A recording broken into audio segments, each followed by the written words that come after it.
जय श्री चक्रधर। मेरे श्री गुरुवर और सभी संतजनों को मेरा सादर दंडवत प्रणाम और सभी प्रेमी भक्तों को मेरा जय श्री कृष्ण। आइए आप सभी प्रेमी भक्तजन मिलकर मेरे साथ लीला चिंतन कीजिए। आज की हमारी लीला है, रात को आबाइसा का भोजन और मैराल में रात्रि निवास। पूर्वार्ध लीला क्रमांक है 575। फिर रात के समय अबाइसा ने भगवान के लिए उपहार भेजा। भगवान को मैराल मंदिर के अंदर दक्षिण भाग में आसन पर बिठाकर पूजा अर्चना की। फिर रात को भोजन हुआ। राण आइसा ने भगवान के साथ ही बैठकर भोजन किया।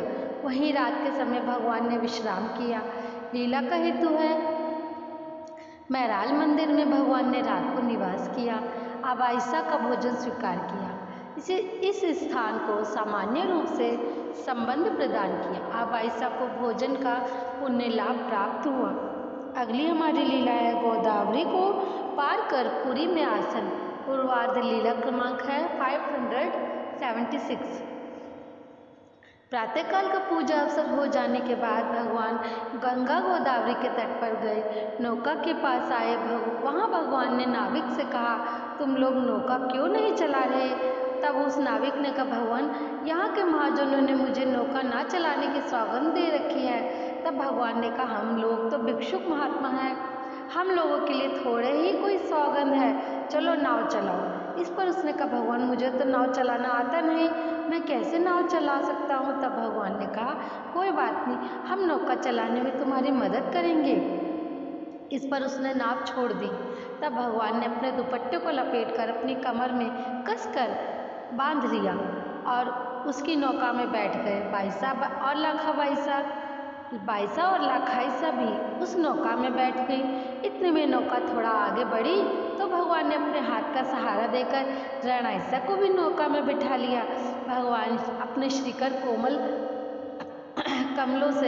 कोमल शिखर कमलों से नौका के चप्पू को चलाने लगे। भगवान ने उस नौका को इतनी कुशलता से चलाया कि वह उसे सीधे ही दूसरे किनारे पर ले गए और उसे घुमाकर वहाँ किनारे पर लगा दिया। स्वयं उस नाविक को भी इस बात का बड़ा ही आश्चर्य हुआ। फिर उसने आश्चर्य व्यक्त करते हुए कहा, भगवान इतनी सरलता और सहजता से कोई नौका नहीं चला सकता। चप्पू उसके हाथ में देकर भगवान दूसरे किनारे पर नौका से नीचे उतरे। बाइसा और लाखाइसा भी जल्दी से नीचे उतर गई। इतने में नौका किनारे से कुछ दूर हिचकोले लेने लगी। भगवान ने अब पुनः अपने हाथ का सहारा देकर रणआइसा को नीचे उतारने में सहायता करी। इस पर बाइसा ने रणआइसा पर गुस्सा उतारते हुए कहा, इस औरत को क्या हो गया है? इसने चढ़ती बार भी भगवान के हाथ का सहारा लिया और उतरती बार भी। भगवान के हाथ दुख नहीं गए होंगे? भगवान वहाँ से आगे बढ़े। पूरी गांव के पास ही बैजोवा का खेत था। वहाँ पर बबूल के पेड़ के नीचे वे बैठ गए। इतने में वहाँ बैजोवा आ गए। उन्होंने भगवान को दंडवत प्रणाम कर श्री चरणों को स्पर्श किया। मीठे खीरे भगवान को खाने के लिए दिए। फिर भगवान ने बाइसा को संबोधित करते हुए कहा, माता यह वानरेश का गांव है। आगे लीला का हेतु है, उस नौका को चलाते समय भगवान ने जीव और देवताओं में विद्यमान कला और कुशलता का रूप प्रदर्शित किया। नौका को भगवान ने अपना संबंध प्रदान किया। उसे देखकर भी भगवान ने दृष्टि से संबंध दिया। बबूल के वृक्ष के नीचे आसन पर बैठकर उन्होंने उसे अपना संबंध प्रदान किया। बैजोवा के खीरे से भगवान ने स्वीकार किए। उसे भी भगवान ने पुण्य फल प्रदान किया। अगली हमारी लीला है, पाप विनाशनी में अवस्थान। पूर्वार्ध लीला क्रमांक 577। पुरी से भगवान पाप विनाशनी में गए। वहाँ पर भगवान ने 3 दिन निवास किया।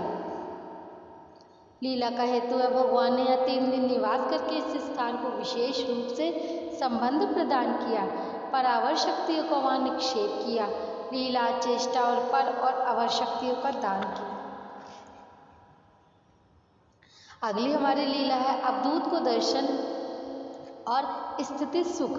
पूर्वार्ध लीला क्रमांक है 578। भगवान जब पाप विनाशनी पहुँचे तो वहाँ एक अवधूत हाथ में गागर लेकर गंगा की ओर जा रहे थे। द्वार के पास ही भगवान एक पीपल के वृक्ष के नीचे पर विराजमान थे, उसने वहाँ भगवान के दर्शन किए। उसे उसी समय भगवान से स्थिति सुख का संचार हो गया। थोड़ी देर बाद जब उस स्थिति का प्रभाव समाप्त हो गया तो उसने उन्हें दंडवत प्रणाम करके उनके श्री चरणों का स्पर्श किया। फिर भगवान के पास ही रहकर उनके दास्य करने लगा। फिर उसने अनुसरण भी ले लिया। लीला का हेतु है भगवान के दर्शन मात्र से उस अद्भुत को स्थिति का सुख प्राप्त होने लगा। वही स्थिति सुख में वह स्थिति सुख इंद्रादिक देवताओं का था। अगली हमारी लीला है रात्रि को चोर भय निवृत्ति। पूर्वार्ध लीला क्रमांक 579। पाप विनाशनी में प्रतिदिन चोर आते थे। रात को चोरों की आवाज़ सुनकर भक्तजनों और बाईसा ने भगवान से जाकर कहा, भगवान यहाँ चोर आ गए हैं। भगवान ने उनसे कहा, आप लोग घबराए नहीं। तब भगवान पहाड़ की तरफ गए और वहाँ पीपल के वृक्ष के चबूतरे पर खड़े होकर उन्होंने थोड़ा सा खांसने की आवाज़ की। तब चोरों ने कहा, यहाँ मनुष्यों की चहल पहल दिखाई दे रही है। ऐसा समझकर चोर गोदावरी नदी के किनारे किनारे होकर वहाँ से चले गए। लीला का हेतु है उनके भाग्य में भगवान के दर्शन और संबंध का योग नहीं था, अतः उनके मन में बुद्धि ही उत्पन्न नहीं हुई। उनके पूर्व जन्मों के कर्मों का योग नहीं था।